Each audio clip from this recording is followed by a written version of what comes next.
Hello, ഇന്ന് വന്നിരിക്കുന്നത് വീട്ടിൽ തന്നെ നമുക്ക് ഉണ്ടാക്കിയെടുക്കാൻ പറ്റുന്ന നല്ലൊരു കച്ചപ്പിൻ്റെ റെസിപ്പി ആയിട്ടാണ്. ടൊമാറ്റോ കച്ചപ്പാണ് നമ്മളിവിടെ ഉണ്ടാക്കാൻ പോകുന്നത്.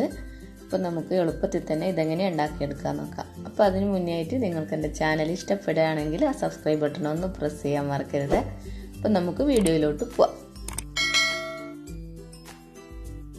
അപ്പോൾ ഇതാ ഈ കച്ചപ്പ് ഉണ്ടാക്കാൻ വേണ്ടിയിട്ട് ഞാനിവിടെ 6 തക്കാളി എടുത്തിട്ടുണ്ട്. തക്കാളി നന്നായി കഴുകിയതിന് ശേഷം ഇതേപോലെ ചെറുതായിട്ടൊന്ന് കട്ട് ചെയ്തെടുക്കുന്നുണ്ട്. ഇനി ഇതൊരു പാത്രത്തിലോട്ട് നമുക്ക് ഇട്ട് കൊടുക്കാം. ഇനി ഇതിലോട്ട് ചേർക്കാൻ പോകുന്നത് വെളുത്തുള്ളിയാണ്. അപ്പം ഞാനിവിടെ ചെറിയ വെളുത്തുള്ളി ആയതുകൊണ്ട് തന്നെ 6 അല്ലി വെളുത്തുള്ളി എടുത്തിട്ടുണ്ട്. അപ്പോൾ വലുതാണെങ്കിൽ 3 അല്ലി മതിയാകും. അതേപോലെ ചെറിയൊരു കഷ്ണം ഇഞ്ചിയും കൂടെ ചേർത്ത് കൊടുക്കുന്നുണ്ട്. പിന്നെ ഒരു വലിയ ഉള്ളിയുടെ പകുതി ഭാഗം കൂടെ ഇതേപോലെ ഒന്ന് കട്ട് ചെയ്തിട്ട് ഇട്ട് കൊടുക്കുന്നുണ്ട്. പിന്നെ നമ്മളെ കച്ചപ്പിന് നല്ലൊരു കളർ കിട്ടാൻ വേണ്ടിയിട്ട് ബീട്രൂട്ടാണ് ഇവിടെ ചേർക്കുന്നത്. അപ്പോൾ ചെറിയൊരു ബീട്രൂട്ട് എടുത്തിട്ട് ഇതേപോലെ ചെറിയ കഷ്ണങ്ങളാക്കിയിട്ട് ഇട്ട് കൊടുത്താൽ മതി. അപ്പം ബീട്രൂട്ട് അധികം ആകാൻ പാടില്ല, അതേപോലെ ഇഞ്ചിയും അധികമാകാൻ പാടില്ല. അപ്പോൾ അതിൻ്റെ ടേസ്റ്റേ മാറിപ്പോവും നമ്മളെ കച്ചപ്പിൻ്റെ. അപ്പോൾ അതൊക്കെ കറക്റ്റ് നോക്കിയിട്ട് ചെയ്യുക. ഇനി ഇതൊന്ന് അടച്ച് വെച്ച് ഒരു 15 മിനിറ്റോളം നമുക്കൊന്ന് മീഡിയം ഫ്ലെയിമിലിട്ടിട്ടൊന്ന് ഇതൊന്ന് വേവിച്ചെടുക്കണം. അപ്പോൾ കുക്കറിലാണ് ഇടുന്നതെങ്കിൽ 2 വിസിലിട്ടിട്ട് എടുത്താൽ മതി. അപ്പോൾ ഇതാ 15 മിനിറ്റോളം ആയിട്ടുണ്ട്. നമ്മൾ തക്കാളിയൊക്കെ ഇവിടെ നന്നായിട്ട് തന്നെ വെന്ത് വന്നിട്ടുണ്ട്. ഇനി ഇതിലോട്ട് നമുക്ക് പാകത്തിനുള്ള ഉപ്പ് ചേർത്ത് കൊടുക്കാം. അപ്പോൾ ഞാനിവിടെ ഒരു 3/4 ടീസ്പൂണോളം ഉപ്പ് ഇട്ട് കൊടുത്തിട്ടുണ്ട്. പിന്നെ 1/2 കപ്പ് പഞ്ചസാര. പിന്നെ ഇതിലോട്ട് ചേർക്കാൻ പോകുന്നത് വിനാഗിരിയാണ്. അപ്പോൾ ഞാനിവിടെ 1/4 കപ്പും 1 ടേബിൾ സ്പൂണോളം കൂടെ വിനാഗിരി ഒഴിച്ച് കൊടുക്കുന്നുണ്ട്.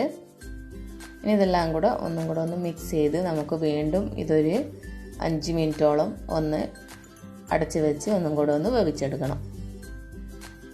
അപ്പോഴേക്കും ഈ വിനാഗിരിയും പഞ്ചസാരയൊക്കെ ഒന്ന് അലിഞ്ഞ് ഈ തക്കാളിയായിട്ട് നന്നായിട്ട് തന്നെ ഒന്ന് ചേരുന്നതാണ്. അപ്പോൾ അതിന് വേണ്ടിയിട്ടാണ് 5 മിനിറ്റ് ഇതൊന്നും കൂടി ഒന്ന് അടച്ച് വെക്കുന്നത്. അപ്പം മീഡിയം ഫ്ലെയിമിൽ വെച്ചിട്ട് തന്നെ നമുക്കിത് 5 മിനിറ്റും കൂടെ ഒന്ന് അടച്ച് വെച്ചിട്ടൊന്ന് വേവിക്കാം. അപ്പോൾ ഇത് 5 മിനിറ്റ് കഴിഞ്ഞിട്ടുണ്ട്. ഞാനിത് തുറന്നെടുത്തതിന് ശേഷം എന്നോടൊരു കാര്യം വിട്ടുപോയായിരുന്നു മുന്നേ ചേർക്കേണ്ടത്.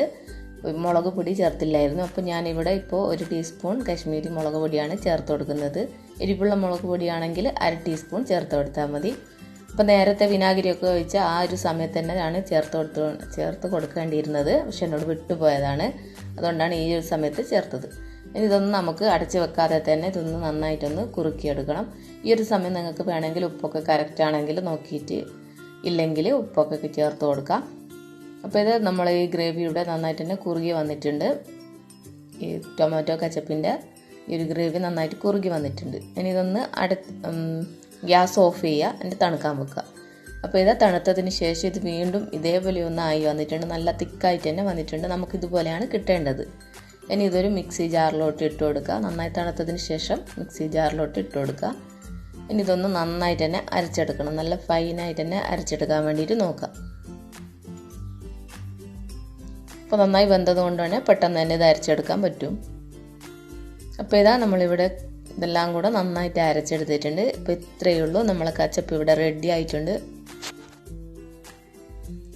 അപ്പോൾ ഇത് അരിക്കേണ്ടിയൊന്നും ആവശ്യമില്ല. നിങ്ങൾക്ക് വേണമെങ്കിൽ അരിക്കാം, പക്ഷേ നന്നായിട്ട് അരിഞ്ഞത് കൊണ്ട് അരിക്കേണ്ടതൊന്നും ആവശ്യമില്ല. ഇനി ഇതൊരു പാത്രത്തിലോട്ട് മാറ്റി കൊടുക്കുന്നുണ്ട്. ഇത് നിങ്ങൾക്ക് വേണമെങ്കിൽ ഒരു കുപ്പിയിലൊക്കെ ഒഴിച്ച് സ്റ്റോർ ചെയ്ത് വെക്കാം.